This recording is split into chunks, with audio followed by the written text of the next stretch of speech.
First off, thanks everybody for coming. I know this was kind of an interesting time to try and plan an event at 4:30 at the Capitol. I heard parking was interesting, and there were some people walking around outside. So thank you. Definitely wouldn't be possible without the help of these ladies right here. They did an amazing job helping put everything together. I also want to thank all of our panelists who took time out of their day to come and kind of speak to the education and design piece that we are doing for the Forums event. Erin Evans is our moderator this evening. She works at Capital Advisors right across the street. She's been an amazing help setting this all up, and you wouldn't believe the amount of red tape that is involved in getting this room. So I just want to introduce Erin, and she's going to introduce all of our panelists, and they'll give a brief bio on kind of their background and what they're going to speak to. Perfect. Thank you, Dale. Thank you, Heather, and everyone for being here. This is a great opportunity for me. I'm really pleased to be here along with Susan Stewart, who I also work with on a daily basis. I work with Capital Advisors Group. I'm an attorney and a legislative advocate for the Interior Design Coalition of California, and I'm really happy to be with you tonight. So in addition to Susan, who's on our panel, we also have Bill Weeman and Camion Crotein. So I'm going to ask each of them to please introduce themselves as well. Hi, I'm Bill Weeman. I am VP of Advocacy for the Northern California chapter of IIDA. I also sit on the board of our coalition and work with these two lovely ladies all the time. I am currently employed with AECOM. I've been with AECOM for almost 16 years. I've been practicing for about 30 years. I started my career back in New York.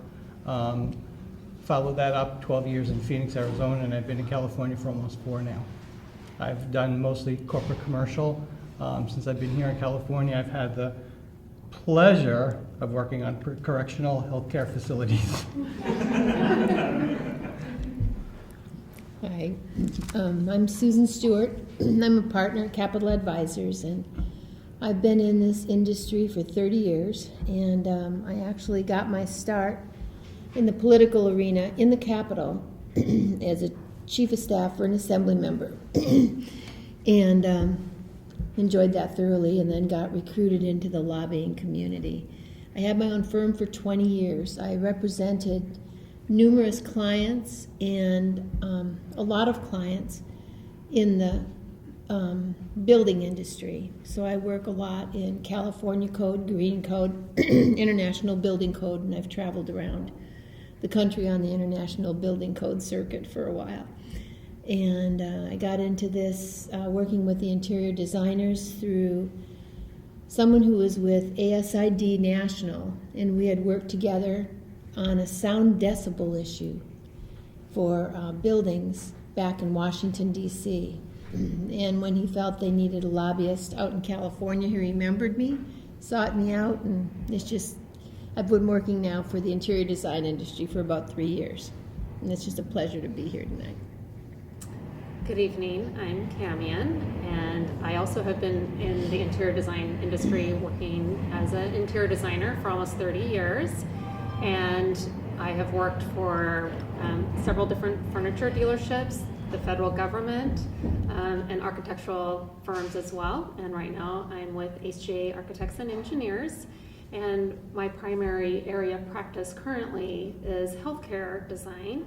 However, a lot of my previous experience has been corporate and government. And Bill and I had the pleasure of working together on the largest prison project, which was the healthcare prison project in Stockton. And that was quite the experience. Yes. So, Sounds like there's a lot of stories there. So let's jump into this. Thank you for panelists for introducing yourselves. We have obviously a lot of history and knowledge of the industry here. So we're going to cover 4 topics generally, and then open it up to questions and answers. So the 4 topics we're covering are education and certification, hiring, retention, and continuing education, as well as the effects of potential state licensure and current state licensure. And then finally, best practices for recent graduates, as well as those who are who are considering higher education degrees. So let's start with education and certification. The first thing we wanted to cover is what are the pros and cons of the different types of certifications that are available for an interior designer. Who wants to start? So right now, certifications, official certification for an interior designer for the state of California is the CID, taking the IDEX exam, and then you become a certified interior designer. Nationally, which is also what IADA and ASID support, is the NCIDQ exam. That's a national interior design qualification exam. In our opinion, the NCIDQ exam is so much more thorough and a rigorous exam than the IDEX exam is. The IDEX basically covers California code. It's very limited. It doesn't seem to cover anything related to the actual practice of interior design. However, that's the exam you have to pass if you want to become a certified interior designer in California. Our push as organizations and as a coalition is to get the NCIDQ exam recognized as the exam, which would be the pre-qualifier for certification in California. When I first started representing the interior designers, I was a little bit surprised at the one certification fit all. Other professions have a very diverse process of certification and classifications. For instance, if you're talking in education, you can have a credential in mathematics, you can have a credential in English, early elementary school. Medical profession, you can be a podiatrist, you can be a general practitioner, a pediatric surgeon, just a podiatrist, you're ophthalmologist. And what we know in all these different professions is that it doesn't mean one is better or worse. It just means that there's an area of specialty where you can use your skill set and your passion to get to be a real specialist in your particular part of interior design. We have residential design, you have houses, you have condominiums, you have aging in place. If you have commercial design, you have office space, you have prisons, you have just a variety of different ways you can go in your field. But you have one certification, and that certification covers you whether you are doing some residential remodels or if you are doing major commercial kitchen designs. So we believe it would not only be in the industry's best interest to have different certifications to show the depth and to show the knowledge and to show how rich you are in your profession, but it would give your clients a way, like for instance, if I was owned a restaurant and I was doing a kitchen design, I would definitely want a commercial designer who knew how to draw and plan kitchens and had experience in that area. I am currently in the process of doing my own kitchen remodel at home. I don't need a commercial designer who needs to know all the codes for commercial structures. I need somebody who can help me function in my kitchen in a space where I can live and have some knowledge of codes and do a CAD for me so I can see what it looks like in 3D, So we've been working to try to come up with some way for possibly looking at some additional certifications. There's been some resistance in the profession. Nobody wants to have somebody that is certified that looks better than somebody else or less than somebody else. And we're just trying to, I guess, instill the notion that it's not better than or worse than or less than, but it's just a different focus. There's also the fear out there, Susan, that if we get certified, if we get a better certification, that the people that aren't certified are going to be pushed out of the industry. And that is furthest from the truth. It's furthest from what we're trying to do. We're not trying to put anybody out of business. We're just trying to create another level of a certification And for a specialty. Well, so in terms of the level of certification we have now, maybe Camian can talk to us about what are the educational requirements. I know we talked a minute ago about that a little bit, and then maybe we can get into similarities and differences between the IDEX and the NCIDQ.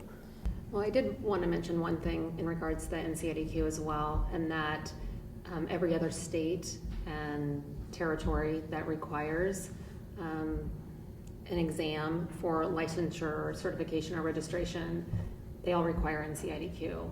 So that is something to think about, because I have heard of resistance from younger designers saying, well, I just need to take the IDEX to become certified in California. And yes, while that is true, many of us do practice outside of the state, or it's also setting that bar for our profession. So I'm a little bit passionate about that, because as a profession, we do need to have one voice, because the public really doesn't often know what interior designers do and the level of education and experience that we have and the expertise that we can provide to their projects. So there is a difference between the IDEX and the NCIDQ, and I had to bring myself up to date a little bit. So I've been on the websites. And it is a bit of a concern, I'll have to say, that somebody coming out of school, a 2-year program, and you'll have to look on their website. They have a lot of different paths, 3 paths you can follow to take the exam. But somebody coming out of a 2-year program can immediately take the IDEX exam. That does not mean they can be certified yet. They have to still gain some experience. But that goes back to what Bill said. You're learning things, but the NCIDQ is applying that knowledge, because it is several parts, and one of the parts is a practicum. That is really part of our practice, is applying that knowledge, and that's what the NCIDQ also tests. So way back when I took the NCIDQ and became a CID, there was the California codes part of the exam, because California is different.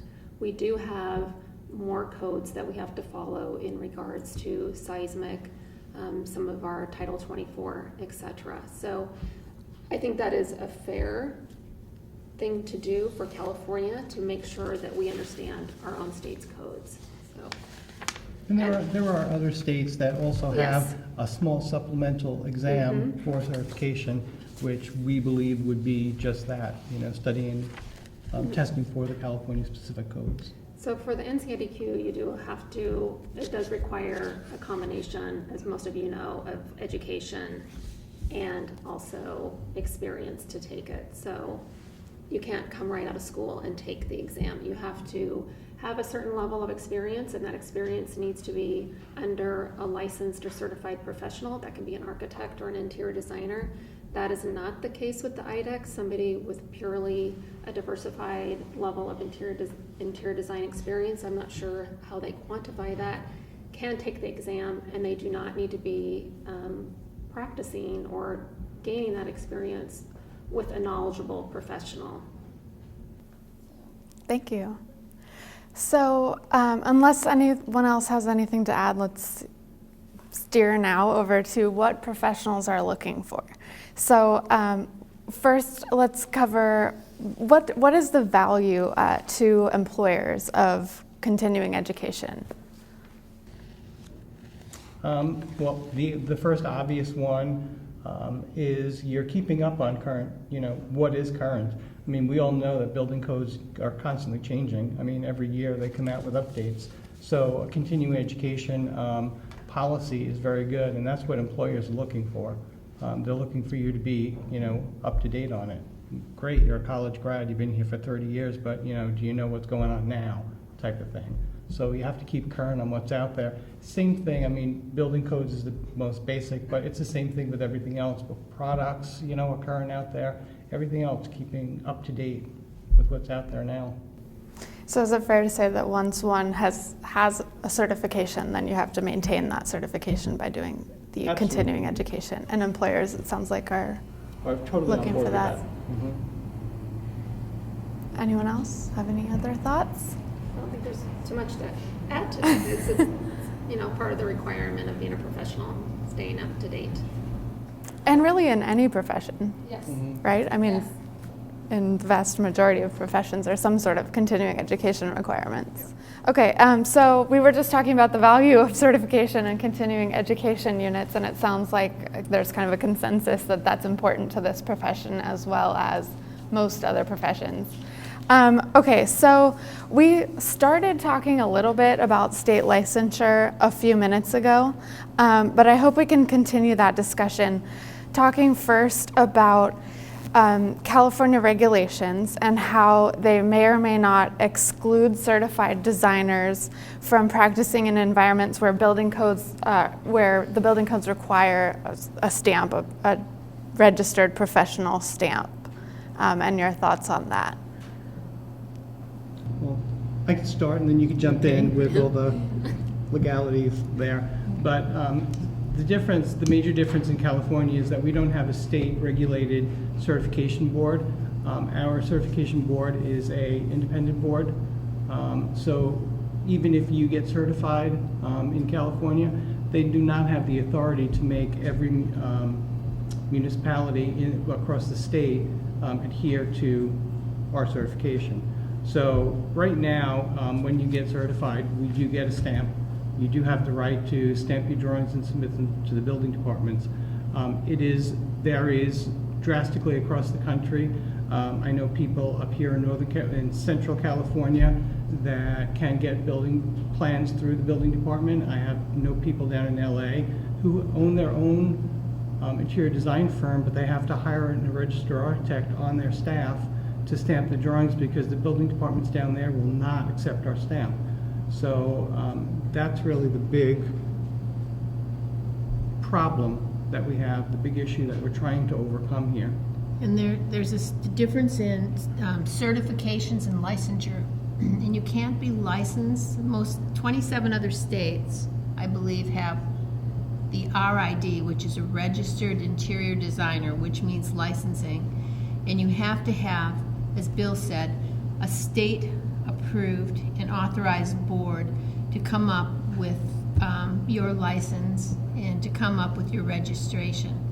The alternative to that is the CID, which is a certification. And as Bill said, that's a private agency that comes up with their own test and certifies you. So there are registered interior designers in other states that can actually work on interstate projects or projects funded by other states or funded by the feds. California, we can't do that. So that's what we've been trying to get eventually, but the problem with needing a state board is this administration and this governor there is not a chance that they are going to form a new state board at this time. If anything, they're trying to cut boards.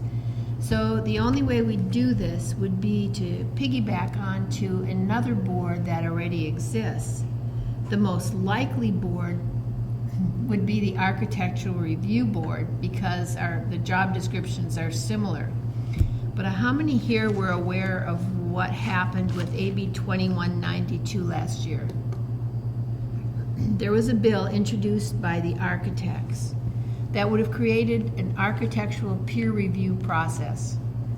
And without getting, the purpose of this panel is not to go into that, but needless to say, it was something that would be very damaging to the interior design community.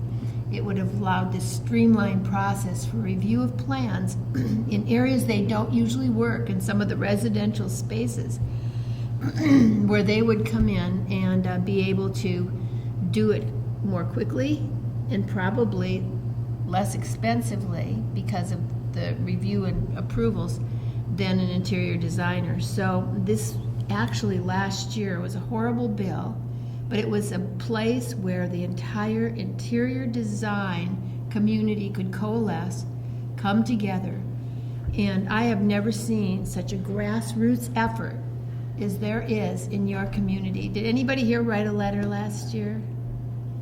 Yeah, and it was so effective, but bottom line is we trounced them horribly. So the chance of us being a part of their architectural review board right now, probably Not pretty very slim. likely. So we have some mending to do. In fact, we did work really well with their head of their legislative committee, and he said last year, well, Susan, maybe next year or some other year we can work on a good bill. He knew it wasn't a good bill, and this was an effort at the federal level, and he's a great guy. So we do have friends in the architectural community, but there's a little bit of resentment, shall we say. Well, yes, there's certainly some interesting political dynamics that may come along with any effort to increase licensure requirements or change regulations. But Camion, what effect do you think that would have on non-licensed and licensed designers?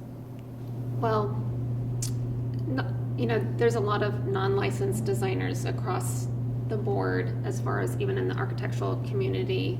I think it's more when you're a sole practitioner or a small firm or an interior design specific firm.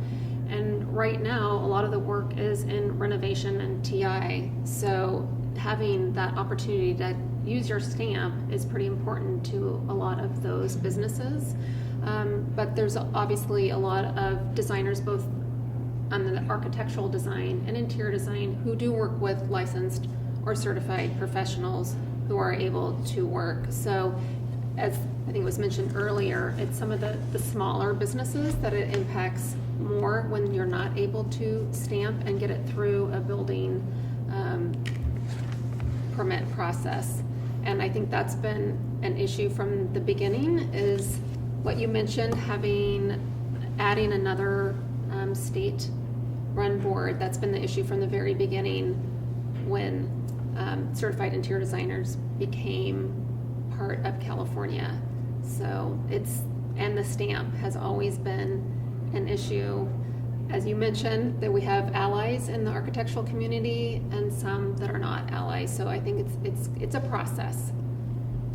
So I think the bottom line is that anyone who is currently practicing and is not certified, it's not going to affect you at all. If anyone right now that is a CID and is practicing under our current laws right now, it's not going to affect you at all. What we're trying to do with our efforts is elevate it to another level where the rest of us who deal with more design projects that are affected by the code impacted environment have more leeway in bringing our projects to fruition and through the building departments and et cetera. And them just throwing one more thing in there. So if we did have, like you say, an additional certification, there's some questions that come up. We'd have to address education. Who offers the classes? Would we take some of the, Calbo has some great classes. Would some of those classes be eligible for this new certification? Could we offer? And sorry, Calbo. Oh. You probably know the acronym, but it's the Thank you, Erin. the Building Officials California Association, and they offer courses. Yeah, and they're the ones that approve. It's the organization of the building officials that actually will be approving plans. And but they offer this great curriculum, and so maybe some of those classes could be used. We can work through the community colleges and the CSUs and the UCs to try to work with them to offer some classes or identify classes that could be used. So the education, I don't think, is going to be very difficult.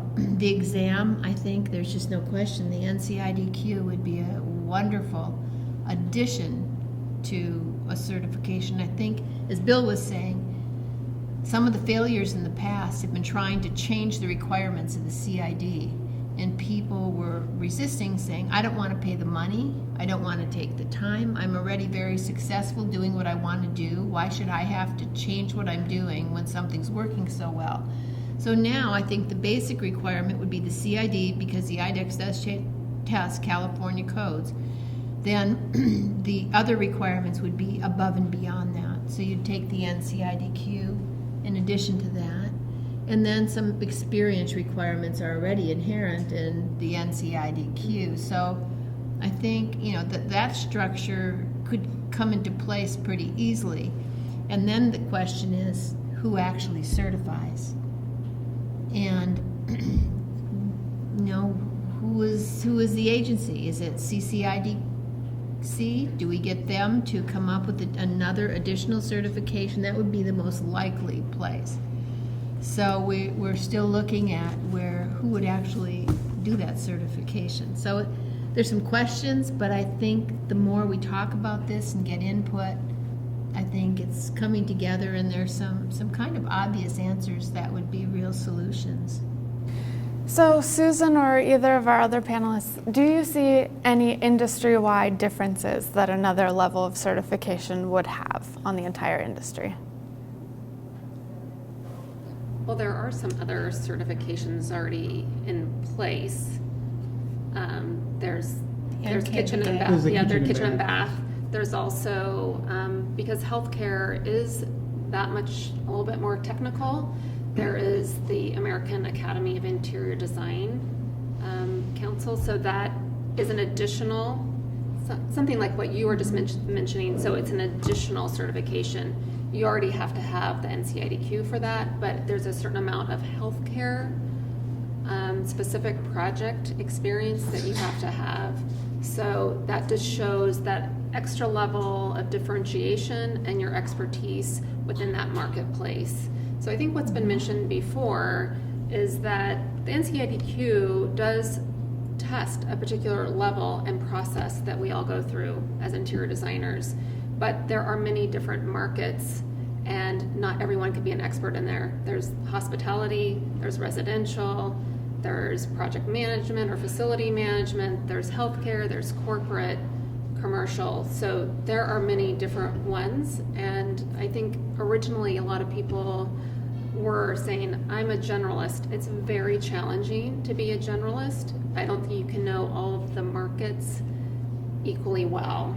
So you do learn, your practice base is still there for every one of those. So I think it is important, though, that if we get too many certifications, the general public still doesn't understand the level of professionalism that a certified or registered or licensed interior designer, and the education and the continuing education. It's the clients that may understand, particular clients that may understand the different levels of certification or additional levels of certification. I personally think California still needs to get back to NCIDQ as a particular level of testing, and because that is national. That is what all the other states and Puerto Rico require. So, And the one thing that you just mentioned was the NKBA exam. Now, there is a certification, they call it a credential, but it's not sanctioned by the state. It's not sanctioned by CCIDC. It's not sanctioned by the state. It's not in code. It's not in law. It's not in regulation. It's kind of a self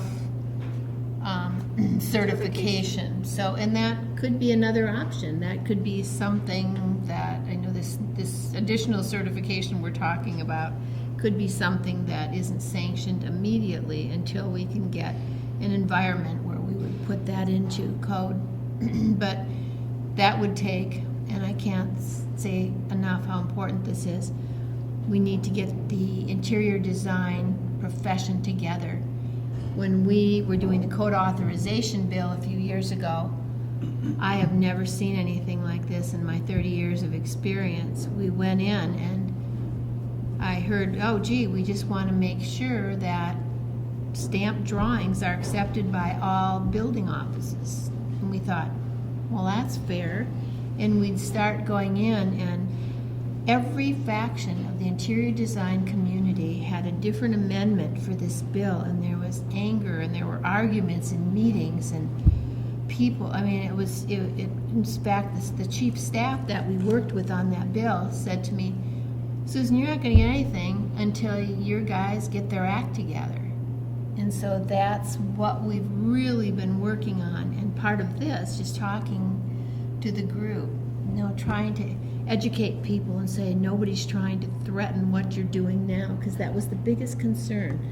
And lack of trust, because I guess several years ago there were some things done that were a little disingenuous, and it caused some major distrust and anger among the different groups. So I think we're making some progress there.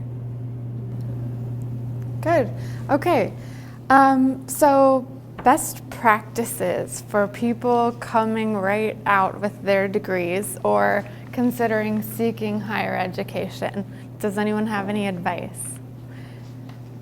I guess we have a few things we can talk about. We can go through interviewing in a very competitive climate right now, whether your degree would affect the hireability, what an employer might be looking for in that respect, and then whether a current designer could have an influence on their career and kind of furthering their career by getting another higher education degree. That was a lot. Yeah, I was going to say. You can pick I think while you're in school, and I know that it can be challenging, and maybe I'm a little old school, but an internship definitely helps. It's the entree to most people's first job. It was my entree to my first job. There's a couple people out there that I worked with that was their entree to their first job. And it gets you that experience. It also helps you see maybe what area you're interested in, because it's been mentioned up here, interior design really covers such a wide variety of professions. And if you look around the room, you have people who rep different products. You have people who work in dealerships. You have people who work in architectural and interiors firms and hit different marketplaces. So an internship allows you to see maybe what interests you the most, but it does give your potential employer a look at how you do on the job. And sometimes it's not all about a particular skill level. It's about, how you interact with others, how, if you're proactive, or do you just sit there and wait to be given work? How do you interact with peers? And what I like to call kind of the responsibility gene. Do you go over and above a little bit? And you also see maybe what you need to learn and work on. But I would say coming out of school, most firms, especially if you're doing any kind of commercial work, you definitely need to know Revit or AutoCAD. You will get some training on the job, but don't expect to learn that on the job. That's very different than when I was in school or coming out. AutoCAD was just really starting up.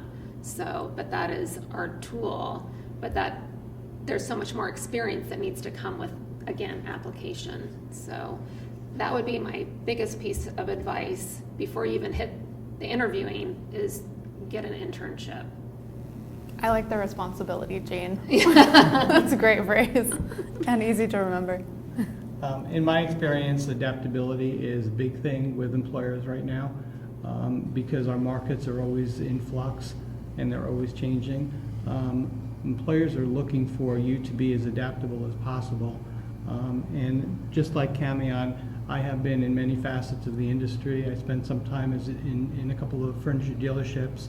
I'm currently in an architectural firm. I was 10 years I worked in the design and construction department of a brokerage house, so I was on the client side there. And all of that experience really helps me in what I do today, because it helps me understand my clients better. It helps me interact with all the different reps and dealerships and everything. So again, adaptability is really what people are looking for. So don't pigeonhole yourself into any one thing, especially until you really know what you want to do, because there are many areas that you can go into. I think the good news right now is our industry is up on the upswing. So there's more opportunities. So that is helpful. And I think Bill brought up a very important point. Like Bill, I have also represented the owner. So that is a very important part of the whole picture, is understanding both sides and listening to the client. If you have the opportunity to be in front of the client, hopefully you will during your internships. That isn't always the case, but it is about listening to what they need as well. That's a very important part, and that's something you don't really you don't get that in school so much. So, As far as the amount of education you get, it depends on what you want to do with your education. You know, how far you want to take your career. You know, if you want to get a 2-year degree and, you know, try it out, test the waters, see what areas you want to go in, and then possibly continue your education after that, that's fine. But just know that a 2-year degree is going to limit your flexibility and your growth within any firm that you go to. Just like any other industry, people are looking for 4-year degrees. So I would put emphasis on that as well. Okay. And what about interview tips? Smile a lot.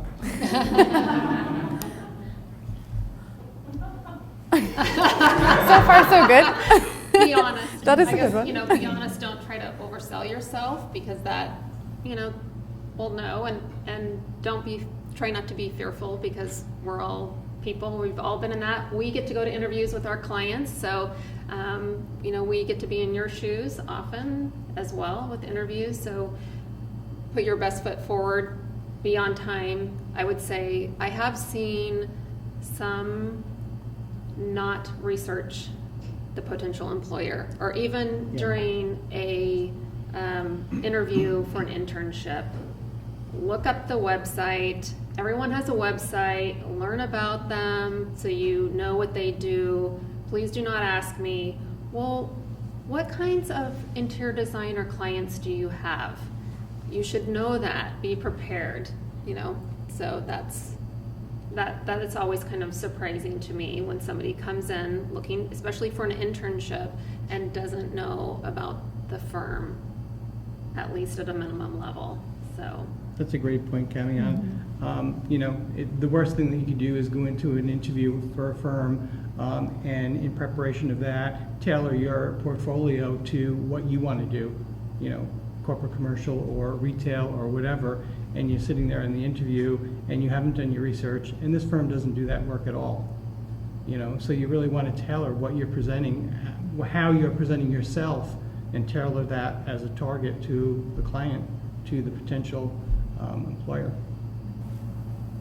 So I'm going a little off of my list of questions, but is there, at the risk of doing that, is there a way that one could show their adaptability in the interview or their ability to sit before a client that would be useful to a potential employer? I think being in front of a client, it depends on who your firm, the firm that you're working with. If it's a small firm, you're probably more likely to be in front of a client. With certain clients, you're probably not going to get in front of them because they're very high level and very high level leadership. But adaptability is probably showing your range of skill sets of different software. And like, even if, let's say, you saw HGA, we do all sorts of different types of projects, but in our office here, we do have primarily healthcare and higher education. It doesn't mean that you couldn't show a smattering of other projects that you might be doing. It's really, a lot of it's about the thought process too. I've seen a number of different portfolios. Part of it's the thought process, so we'll be asking you questions about that. Sometimes the renderings and the portfolio can look fabulous, but the understanding and the thought process really isn't there. So adaptability, obviously coming in out of school, some of us are not producing a lot of drawings and graphics. There's so many different new softwares out there. So obviously a lot of our junior designers or people coming in for internships are doing a lot of production work for us. So the range of software and presentation materials is important. So that's a range of adaptability that is very important to us right now. And just know that when you get your first job, when you come out of school and you get your first job, you're not going to be the lead designer on a project. I mean, you're going to do a lot of the upfront work, a lot of the grunt work, but it's also important to be able to talk to the points to your potential employer during the interview, that you understand all those other steps that go into planning a project. You know, show them or explain to them that you know how to program, you know how to talk to a client, you know what to ask, what it takes to, what you need to learn and get out of a client in order to do an effective design. So, you know, and those are just talking points. Thank you. And just a couple. I used to, and I actually did some work with high school students on interviewing, and there are just some things that are real basic. And if you're going in for that interview, dress conservatively. I mean, I lovely young women would come in and think, no. Just, you look beautiful, but not for, just so dress conservatively. Dress, and the rule is dress for the job you want to have eventually, not for the job you have behind closed doors.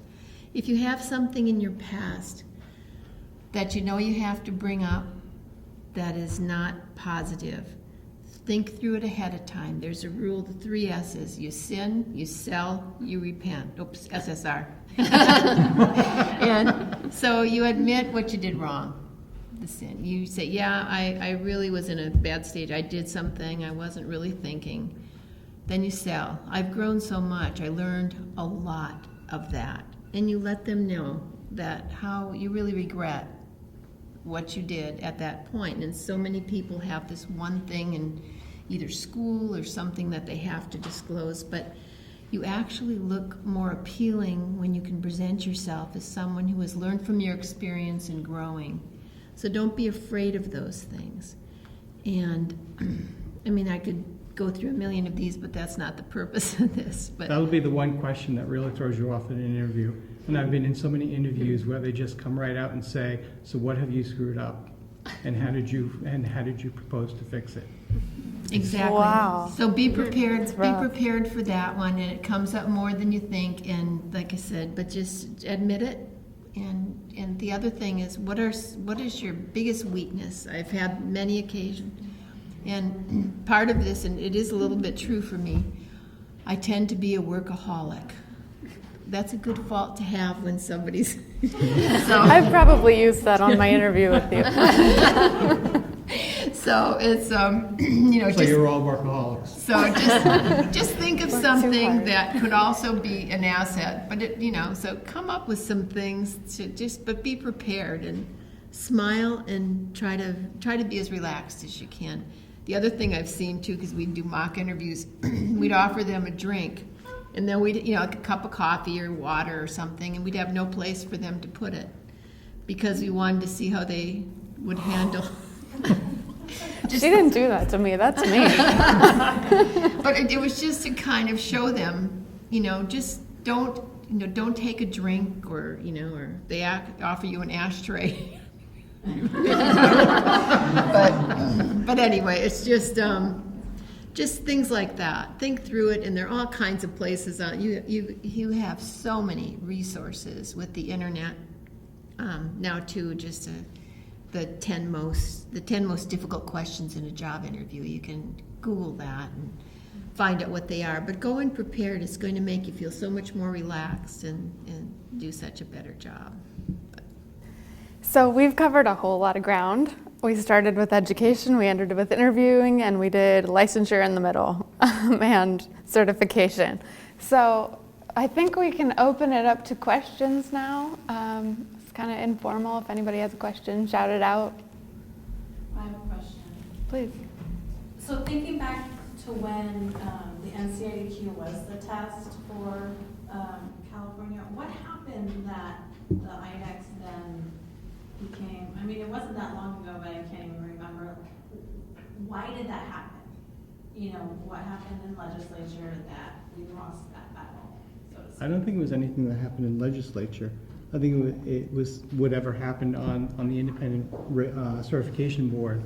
And I've been to their annual meeting, and we know people on their board. There are a lot of educators on their board who are educators in the 2-year programs. That's what they support. And I don't think there are, and I guess their range of professionals there who are looking to go into interior design aren't looking for a full 4-year degree. They're just looking for something, and they think this is what they want to do, type of thing. And I'm not putting that down in any way. I mean, if that's what you want to do, that's great, do it. But I think that's how it evolved. It was too difficult for a lot of their constituents to achieve that. So, and I believe they left it in for a while. They grandfathered it in if you were an NCIDQ, but they wanted to phase it out. I think the other reason is they just wanted to have their own exam. Well, isn't it that there's information that's a little lacking in the NCIDQ about California specifically? But There there was the is. supplemental exam Oh. that we had to take. On codes. Yes, Just on like California. just- Nevada yeah. used to have that as well. I don't know Yeah. if they still do. Most states do have a supplemental besides the NCIDQ if there's anything specific to the state. But I think, in my opinion, and So just it was knowing, actually internal to, I believe so. It wasn't, didn't have anything to do with legislation. No, it was a decision by the authorizing body, and at the time. Mhm. so is there any, do you see it like shifting back? That's what we're focusing We're our efforts trying. on eventually. It's just a little tricky. And we don't, codes are changing so much, and there's the new green code, so it's really important that you know the California codes, and they are different than actually now we, in California, just adopt the International Building Code. So it's not that much different anymore. But we do need to know, you do need to know the codes, especially if you're doing major design.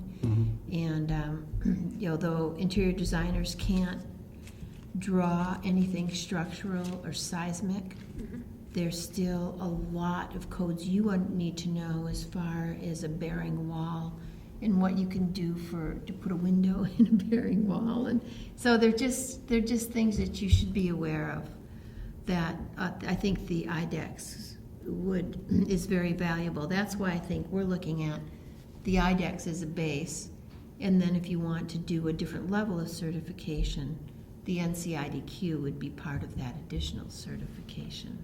So that So it would always be the IDEC plus.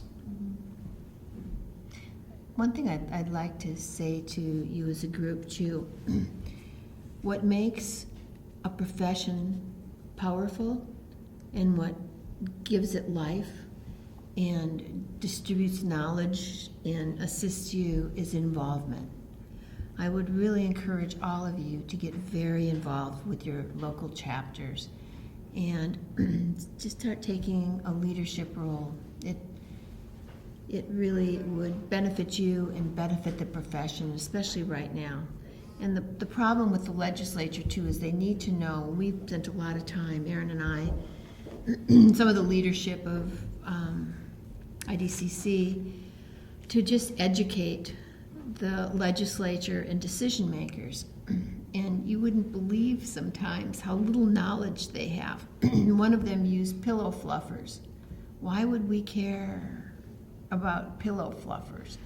And then when you start describing some of the activities and showing the plans, we had a ledge day, they were going, oh, I didn't know you did that. And with term limits, you just get somebody educated and they're off, so you have to start all over again, so it's constant. So participate in the ledge days and participate in your chapters and get involved. I think that's a really Yeah, on that point, the legislature changes essentially every few years. We have a new change in term limits now so that legislators can stay in their current seats for 12 years. And this is actually an improvement over how long they got to stay in their current seats before. So now there may be some longevity in their knowledge base, but as an institution, it turns over so rapidly that for us to continue educating them, we need you all to be there.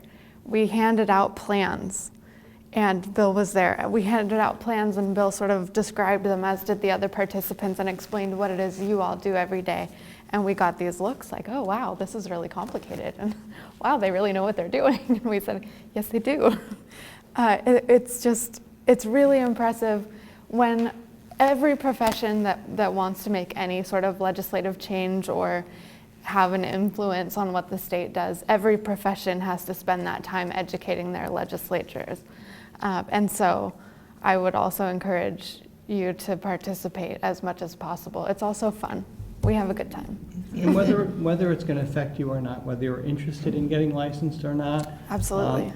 It's really good to come together as a profession, and what this is going to do at the very least is elevate our profession to a point where people really recognize what an interior designer is. An interior designer is a professional, just like an architect and an engineer and that's what we're trying to do. We're trying to elevate our profession, and to do that we need everyone to come together. Let's support each other in whatever we do. We all do different things right now. We're all in different facets of our industry doing different things, but we're all there to support each other. And that's what we're looking for. We're really looking for everyone to come together. Can you speak a little bit more about some of the conflict that you experienced when you were working on the legislation and, kind of going off of Bill's point, like how do we unify instead of kind of divide the profession? And maybe you have some insight into that based on what you saw when working through, some of the legality and the questions around licensing. So maybe we can kind of work on coming together. Yeah, we were invited, the California president of IDCC and myself, to an NKBA meeting down in LA. And it was the first time that had happened. And this isn't just in California, the actual state, the federal people, the federal leader, the legislative person in NKBA called the chapter and said, it is not okay to invite IDCC to your meetings. I want you to uninvite them. And they said, no, we're inviting them. And so we talked, and the first thing out of the chute was somebody said, so what legislation are you, we want to know the legislation you're introducing. And we said, we're not introducing any legislation. And we made a commitment that if we would like to get to that point at some time, but it will never be without everybody knowing about it. NKBA will know and hopefully buy in. CCIDC will know and buy in. And every group will be part of developing the legislation and being knowledgeable about it. There's no more behind the scenes trying to jam some legislation through the process without people buying in. And I think that's what caused it. So I think I think the first step is just to regain trust and work together. This Ledge Day, and Aaron was just a rock star on this, pulling this Ledge Day together. I thought it was just so invaluable to the group. And you had people who had been opponents in the same groups, and she worked that out. And they were talking, and some of the feedback we got afterwards was just amazing. And so I think part of it is talking, communicating, getting involved, because the more you get involved, the more you're going to run into other professionals that you're working with. And any other? I think the biggest problem, just to clarify that, I think one of the biggest problems is the lack of knowledge. The lack of knowledge of other people in slightly different segments of our industry, namely NKBA. They're such an opponent of ours, but they don't really understand what we do, what our differences are, and what our similarities are. And when we did walk the Capitol Day, we were teamed up with CLCID board members who mostly are made up of NKBA people. So we were IIDA, SID, and NKBA people. And in the course of that day, I mean, we came out of that day amazed on how well we connected. And so was CCLCID CLCID. board members. Yeah. They came out of that with a greater knowledge of us, of where we're coming from. So it's all about communication. It's breaking down those barriers. It's making each of us, them and us as well, more knowledgeable about what we do, what our differences are, what our similarities are, and to make everyone understand that we want to come together, we want to talk it through, We're not going to agree on everything, but when we do finally decide to do legislature, we want it to work for everyone. So we want everyone's input. Do you think it would be beneficial to have like a program in school that talks about licensing and, you know, the different industries to, I mean, like how could we tie that in? One of the things we've been talking about a lot is the idea of going to colleges or having college students be as much participants as possible in the local chapters, because that perspective of the incoming crop of designers is absolutely crucial. Where you want to go, where those designers want to go in their careers, I mean, that's going to define all the things that the current existing crop of professionals wants to do, right? So we need that sort of strata of professionals to join together and all give some input, because the input is valuable. I mean, so my job is a legislative advocate, right? And Susan. So what we do is we take direction from our clients, and that is the Interior Design Coalition of California. So while we're working together with all the groups, ultimately that's who we report to, and we take that direction, which is given to us at local chapter meetings, as well as annual meetings and board meetings over phone calls. We take that direction and we apply it, and we go work with the legislature. And so actually, one of the kind of really, I think the impetus really for this coming together of this legislative day that both Bill and Susan talked about was the bill that we opposed last year. Susan mentioned that it was the architect's bill that we were able to defeat mid-session, but that was really one of the major reasons that the industry as a whole came together, despite your affiliations and the alphabet soup groups. Whatever group each designer was tied to, there was a common goal. So through that process of coming together to defeat this legislation, we also regained some trust. So it's time to continue building on that, and it's time to bring in the student designers and the new designers who have just passed the CID or who maybe don't even want a certification. But yeah, I think there's a lot of different strategies we can use to bring in new designers.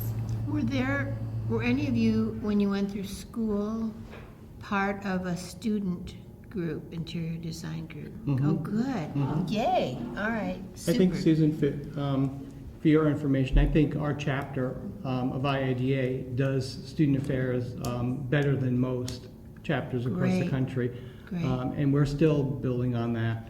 So, and we have talked about it in our coalition about getting more involved with students, visiting students, and kind of doing that. So, yeah, that would be a great thing. I've heard that feedback from both ASID and IIDA, that there's a lot of interest in developing a larger plan for that. It's exciting. Kind of a little different topic, but similar, is way back when IIDA formed, I was part of that process and served on the international board for the first 2 years. So I'm happy to say that there are talks with ASID and IIDA to hopefully join at one point, which would be very powerful, because then we are a more unified voice, and that makes a big difference in legislative support, one voice to the public, just one voice versus a lot of voices. And that was the whole goal of Unified Voice, and how IIDA, there was 3 organizations that did decide to come together. So it's baby steps. It's a long process, but it is involvement, and writing the letters when that comes out, and being aware of some of the legislation or some of the areas that are trying to exclude interior designers. So it is, obviously there's going to be times when you're going to be more active and less active, but trying to stay knowledgeable is important, and talking to just peers too. So I had to re-educate myself on the IDEX and the differences recently too. So it's becoming, just trying to stay on top of it. And I don't have the code numbers, but it might be a good thing that relate to interior design. But it might be a good thing for a chapter meeting discussion. Look at the codes for interior design. They are the fluffiest, probably least descriptive and prescriptive codes I have seen. And I'm not going to say anything more about that, but that would be a good thing for you to look at. We'll Not in front of get you the cameras codes. anyway. And but that's something that probably needs to be addressed in the next couple of years, is taking away some of the ambiguity. And there's some nothing shall, well, we'll get into it. But that's a goal. I think Erin and I are working on that right now, trying to maybe come up with some language that would maybe be acceptable to the legislature and wouldn't be strongly opposed by the architects. That would just clean up the language in the code a little bit and make it a little stronger. Not to mention something all the alphabet soup groups within the industry would. Yeah, and everybody'd have would to like. agree before we'd even put it forward. But I don't think Absolutely. anybody'd agree to making it a little stronger.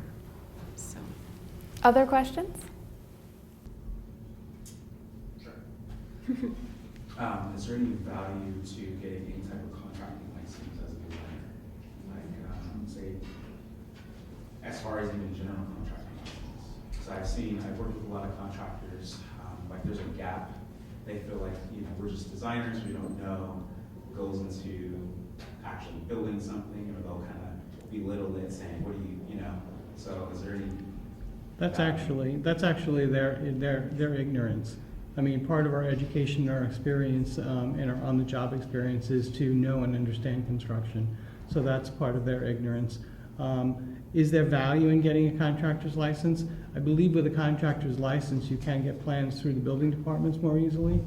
But at the same time, don't underestimate the value of your interior design education, because just as a contractor, you don't have all of that education and background and code knowledge and all that stuff. So it's kind of a yes and a no. Go ahead. I would say it would depend on what kind of business. If you're going to be a proprietor and you want to be running a general contracting business, then there would be value in that. But if you're going to be working for an architectural firm, I'm not so sure there would be value in that. So that's something you would have to weigh, what your interest and passion is and what direction you want to head.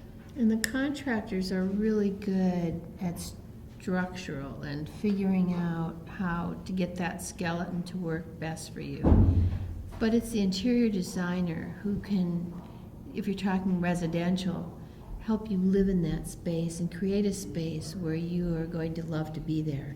The contractor will not do that. But it's also good to know. I mean, it doesn't hurt to get another set of expertise and learn how that shell works better too. Well, we don't work completely independently. We really work integrated with many professions, and I like to say the general contractor or subcontractor is your friend, because that's how things truly get done. And sometimes, especially in renovation projects, there are going to be things that are unknown, and you do need to work together. And it is that knowledge out in the field.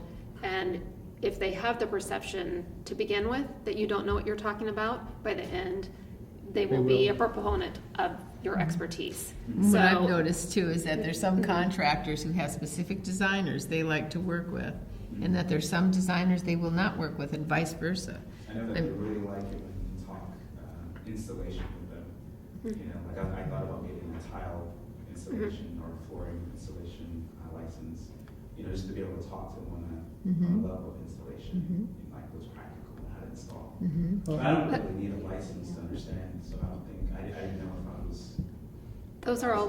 Those are all valuable questions to ask your vendors and installers, because there are so many new products out there and there's so many components to flooring. I know some people out here will say that is the hardest product because there's so many components. Everybody thinks if there's a failure, it's that top product that you specified, when often that's not the case. So it's always very valuable to talk to those subcontractors that are installing, because they will tell you what products are working or not working and why and in what condition, so you can avoid those failures. So And work with the reps in our industry.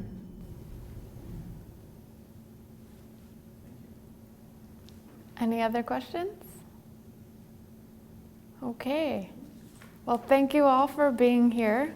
I think we may hang around for a few minutes in case anyone wants to come up with additional questions, but thank you all so much, and thank you to our wonderful panelists.